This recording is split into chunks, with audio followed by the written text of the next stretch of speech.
Olá, pessoal. Sejam bem-vindos a mais uma aula. Tudo bem com vocês? Bom, pessoal, vamos falar sobre o strike nas opções e, e vamos falar sobre o break-even, tanto sobre o strike como o break-even de uma operação. Muito importante você conhecer o seu break-even, né, você saber qual é o break-even e qual é o melhor strike para você fazer sua operação, beleza? Então, qual é o melhor strike na compra de uma opção, né? Vamos lá. Ao comprarmos calls e puts a seco, devemos sempre saber qual o break-even da operação. Break-even de uma call é igual o strike mais o valor do prêmio pago, né, quando você compra, né, a call. O break-even da put fica igual o strike menos o valor do prêmio pago por essa put. Então, se você quiser saber o break-even de uma call, você vai pegar o valor do strike e vai adicionar o prêmio ao valor do prêmio pago por esta call.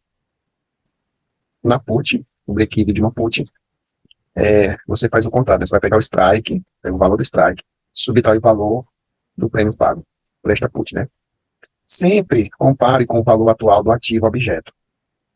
Ora, você precisa comparar com o valor do ativo objeto, por quê?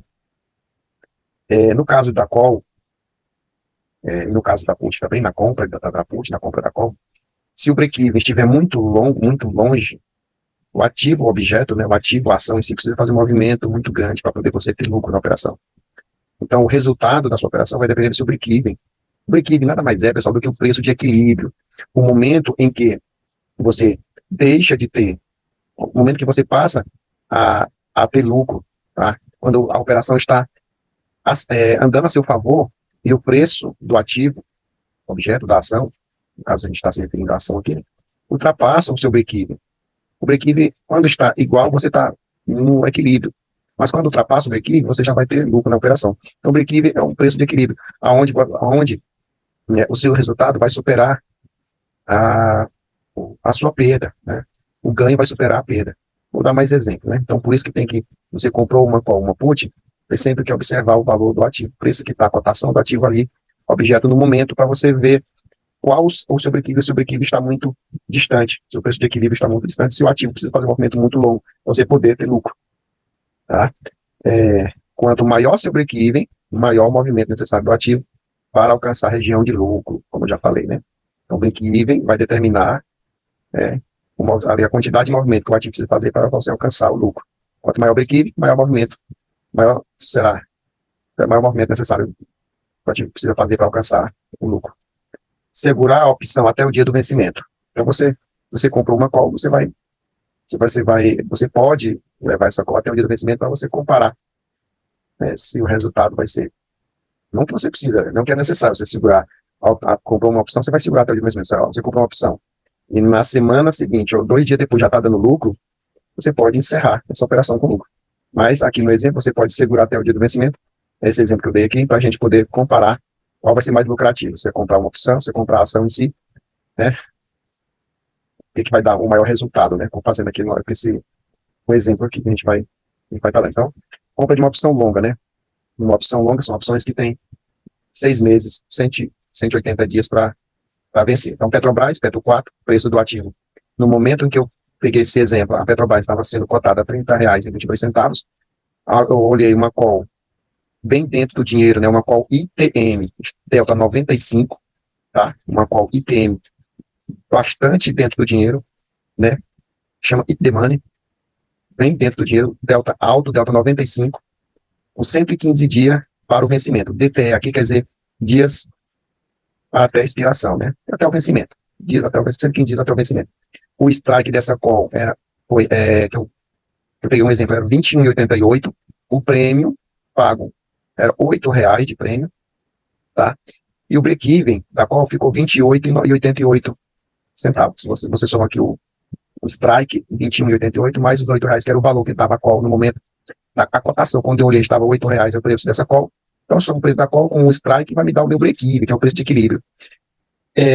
Ao comprar essa call, só vai ter lucro a partir de quando o ativo superar os 28, 29, né, e 88. O ativo está acima do 29 e 88, você já vai estar no lucro. O ativo estava 30 e 22, você já estava dando aqui na zona de lucro, né? Porque o ativo estava acima do break-even. O break-even é 29 e 88, o ativo estava 30 e 22, então estava um pouco acima já a cotação do ativo, né, do meu break-even.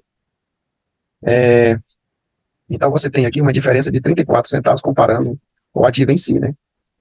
Na verdade, se eu comprasse o ativo, pegando aqui lá R$30, menos 30,22, menos 29,88, você está 34 centavos. De diferença entre comparando o ativo em si com comprando essa call. Você já estaria com um lucrozinho aqui, né? Comprando essa call. A call ATM, vamos agora comparar com uma call ATM, que lembramos que as calls ATM são as calls que estão no dinheiro, né? Na linha do dinheiro que a gente fala, né? Então, uma call ATM, delta 60, ou delta menor, delta 60, que o delta do 50 para frente, pessoal, são opções ATM, tá? 60, 45 já está ATM. E o delta 60, essa call, quando eu peguei o exemplo, né? Essa outra call aqui, ATM, né? O delta 60, também 115 dias para o vencimento de Petrobras, DTE, 115 DTE, strike da qual 30 e 88, o prêmio pago, o preço da qual estava 3,25 de prêmio, e o meu break-even, somando o prêmio mais o strike, 38,8 mais 3,25, meu break-even é 34,13, é o meu break-even. A diferença está dando aqui 3,91 comparando o ativo em si com a call. Tá? Então aqui, fica nítido, né, que você tem 3,91, diferença entre o break-even da minha call com o preço de cotação do ativo.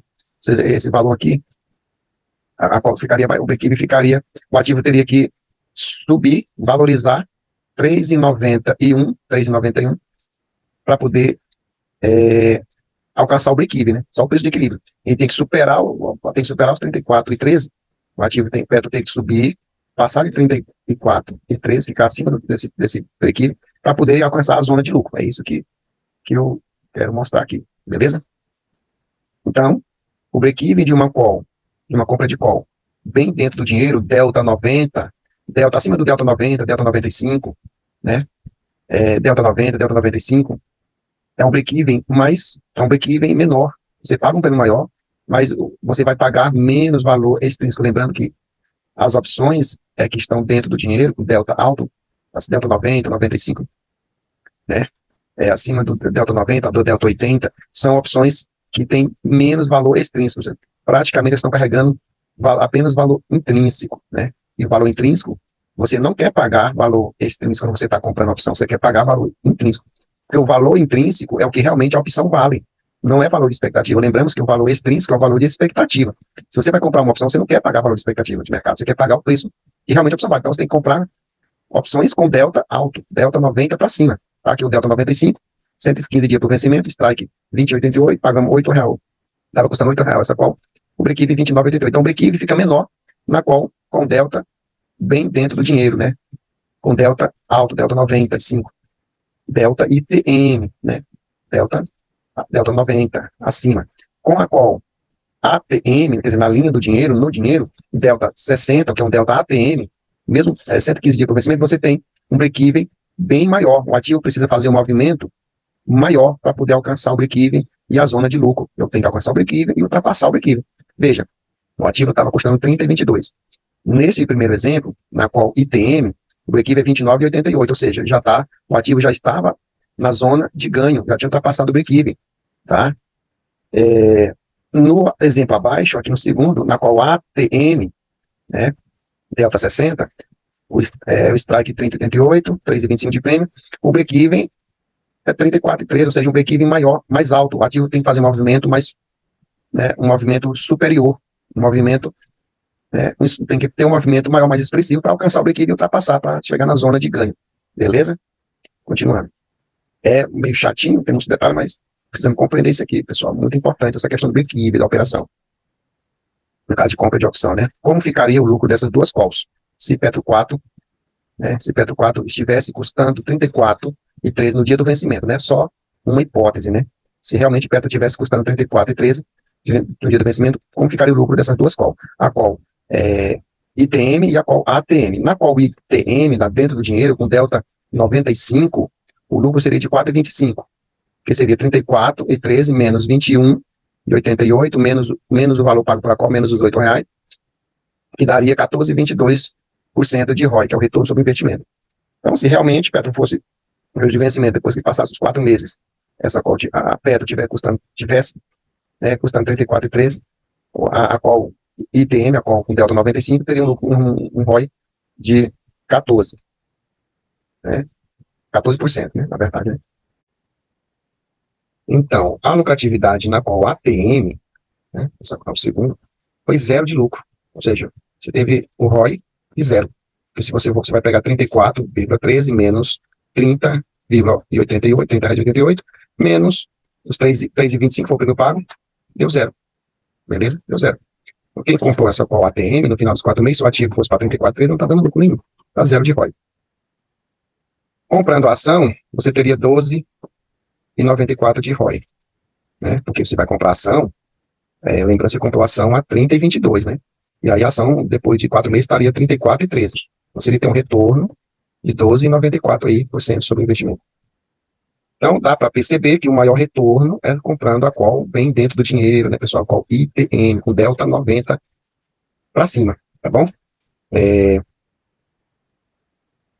É o ideal. Porém, é possível comprar call ATM, só que você tem que comprar call ATM em momentos muito específicos, se o ativo fazer um movimento muito forte e você tiver muita convicção desse movimento. Aí compensa comprar um call ATM, mas não é tipo de operação que se faz de forma corriqueira, né?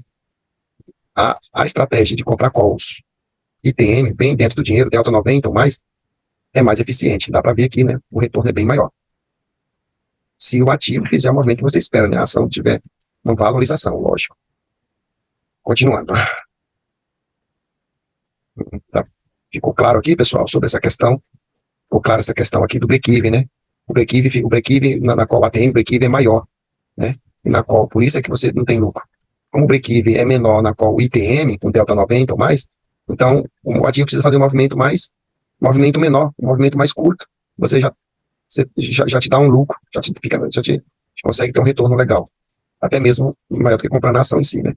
Você vai comprar a ação, você vai ter que dispor de um capital maior para comprar a ação, né? Quando você compra uma call, pessoal, voltando aqui, quando você compra uma call, o delta 95, o delta tão alto assim, a sua call, ela está andando junto com o ativo. Se o ativo subir R$1, valorizar R$1, você também vai ter, a sua call vai valorizar em 95 centavos. Praticamente vai estar andando junto. E a call valoriza de forma exponencial, diferente do ativo, que a valorização do ativo ela é aritmética, pessoal. Então a call tem um poder muito maior de retorno, de valorização. É muito lucrativo você comprar calls bem dentro do dinheiro, delta 90 ou mais, de ativo que você acredita que vai fazer um movimento, né, aí de alta nos próximos dias. Às vezes ativo que corrigiu muito, ativo, né, teve uma baixa muito importante, ativo de qualidade, você pode fazer esse tipo de operação. Beleza? Vamos lá. Análise da estratégia, né? Ao comprar opções ATM, você precisa estar bem consciente do movimento do ativo, que irá ultrapassar seu break-even até o dia do vencimento. Então, você comprar call, comprar opções, né? De compra, no caso, calls, ou até mesmo put, né? A ATM, você precisa ter realmente com boa convicção, né, uma consciência de que o ativo irá fazer o movimento. Você espera ultrapassar o seu break-even, porque o break-even fica grande, né? Bom, até o dia do vencimento. Senão, você não vai ter lucro, beleza? Ao comprar opções ITM, você carrega valor intrínseco, pessoal, desde o começo do trade, pagando menor valor extrínseco. Está aqui o segredo, né? A diferença de comprar uma opção ATM ao invés de comprar uma ITM. Se você compra uma ATM, você está pagando muito VE. Aliás, muito VE, muito valor extrínseco. E menos VI, menos valor intrínseco. Ao comprar a opção ITM, você está pagando mais VI, mais valor intrínseco, né, VI, e menos valor extrínseco, VE. Por isso é que o resultado é diferente. Né? A opção bem dentro do dinheiro, ITM, te dá um retorno muito mais significativo, muito superior. Falando da volatilidade histórica versus volatilidade implícita. A volatilidade, pessoal, a histórica, ela é calculada com base nos dados da volatilidade anual que fica registrado. Então, é calculado com base em 52 semanas no ano. E a volatilidade implícita, ela é a volatilidade ali registrada, né, de mês a mês. A histórica, ela é anualizada. Tá? A volatilidade é a medida da taxa de variação de um ativo dentro de um determinado período. Então, você vai medir a variação, a taxa de variação, né, do ativo qualquer, um determinado período, seja em 6 meses, um ano, na semana. Mas, no caso, a histórica, ela é a taxa de variação medida no ano, ela é anualizada. Normalmente, a volatilidade histórica costuma ser medida pelo mercado em cima do fechamento dos preços dos últimos 21 dias úteis, né, que é um mês, 62 dias úteis ou 252 dias úteis, ou seja, um período de um mês, 3 meses e um ano. Então, a volatilidade histórica costuma ser medida nesses intervalos, 21 dias, um mês, 63 dias, 3 meses, e um ano, 252 dias, né, e dá um ano. Então, é anualizada a volatilidade histórica. Ou 52 semanas, que é a mesma coisa, e 252 dias, né? O resultado apresentado sempre estará anualizado, independente do período abordado no cálculo, já comentei, né? Que é o cálculo da volatilidade histórica, ele é anualizado. A volatilidade histórica, portanto, nos dá um resultado baseado em dados passados, né? Porque é o registro da volatilidade dos meses anteriores, né? Volatilidade histórica versus volatilidade implícita, né? Volatilidade implícita. A volatilidade implícita, por outro lado, é uma tentativa de prever o movimento futuro do ativo de acordo com o preço dado pelo mercado, as opções naquele período de vigência. A VI tende sempre a fazer reversão à média. Só a volatilidade implícita, ela é como se fosse como é que eu posso aqui dar um exemplo? É como se fosse uma mola. E ela estica, tá? Ela estica, tá? A volatilidade, ela aumenta, e depois, quando começa a voar o ativo objeto, né? A ação em si começa a voltar para o seu estado normal, a volatilidade começa a contrair e vai fechando. Então, a volatilidade implícita é como se fosse uma mola que estica e depois, quando volta para o seu estado normal, né, o ativo começa a se contrair. Então, ela aumenta e depois ela diminui. Expande e depois contrai, beleza? Opções mais caras, maior valor extrínseco, maior volatilidade implícita e maior risco percebido pelo mercado. Então, quanto mais caras são as opções, ali subentende que tem maior valor extrínseco, maior volatilidade implícita e também maior risco percebido pelo mercado. O mercado está precificando mais caras as opções justamente porque ele está precificando ali o risco maior, né, o sentimento ali daquele ativo, daquela opção, daquela ação específica, porque a opção está ligada à ação, né? Então, quanto mais caras as opções, maior o risco percebido pelo mercado, maior volatilidade implícita, também maior valor extrínseco, como já foi comentado nas aulas anteriores, né? Opções mais baratas, menor valor extrínseco, né? Menor volatilidade implícita também e menor risco percebido. Então, se você tem uma ação, é só comparar as opções de Magazine Luiza, né, e as opções de Itaúsa, né? Qual vocês acham que é mais cara? As opções de Magazine Luiza ou de Itaúsa? Itaúsa, a volatilidade dela é 20, é 12, tá entendendo? Então, a volatilidade de Itaúsa é baixa, então você tem um risco menor percebido pelo mercado, né? Porque é uma empresa que, por sinal, movimenta muito pouco. Então, menor risco percebido, no caso de Itaúsa, menor volatilidade implícita e menor valor também extrínseco, por isso são bem mais baratos. Já a Magazine Luiza tem uma volatilidade altíssima, pessoal, né? 80%, gira em torno de 70% da volatilidade, muito valor extrínseco e um risco percebido no mercado também bem elevado, né? Que é uma varejista, né? Fica a dica. Continuando. A volatilidade implícita. Ativo X e ativo Y, né? Vamos comparar aqui esses dois ativos, para a gente ver qual vai ter maior volatilidade implícita, né? Ativo X, uma call strike 40 em um ativo que vale 50. Então, se a call strike 40 e o ativo já tá valendo 50, a diferença entre o preço do ativo e do strike é R$10. Por isso que o valor intrínseco é R$10, porque o ativo já adentrou, já ganhou R$10 de valor intrínseco, já ultrapassou a barreira do strike em R$10. Né? A barreira é 40, já ultrapassou, o ativo já está valendo 50, então tem R$10 aqui de valor intrínseco, né? Só subtrair 50 menos 40. Mas a opção vale 12, ou seja, o que está passando aqui do valor intrínseco, os R$2 é o VE, quer dizer, é o valor extrínseco, pessoal, é o VE, valor extrínseco. Então a opção vale 12, tem 10 de VI e 2 de VE. Ativo Y, qual também está em 40, tem um ativo que vale também 50, a opção vale 14, é a opção mais cara, tá vendo que é a opção mais cara, nesse exemplo. Tem 10 de VI, valor intrínseco, e 4 de valor extrínseco. Por quê? Porque o mercado está precificando mais caro essa opção. Por causa de quê? Por causa da volatilidade, pessoal. Volatilidade implícita, risco percebido pelo mercado maior, tá? Então tem o valor extrínseco que é maior. Por isso que a opção custa 14 e essa aqui custa 12, um preço um pouco menor, os ativos, os mesmos strike, o mesmo valor, o ativo está, mas são ativos diferentes, porque os ativos, pessoal, eles têm cada ativo tem sua volatilidade implícita específica, né? Tem sua volatilidade implícita específica. Sua volatilidade implícita específica, né? Cada ativo tem como se fosse uma identidade, né? Sua volatilidade implícita, pessoal. Tem um risco percebido pelo mercado específico. Por isso, essa opção custa um pouco mais, R$14 aqui, com um valor extrínseco maior, porque o mercado percebe um risco maior sobre esse ativo devido à sua volatilidade implícita ser maior. Ou seja, a oscilação dos preços desse ativo Y é maior se comparado ao ativo X. Espero que tenha ficado claro, porque é muito importante esse conceito, pessoal.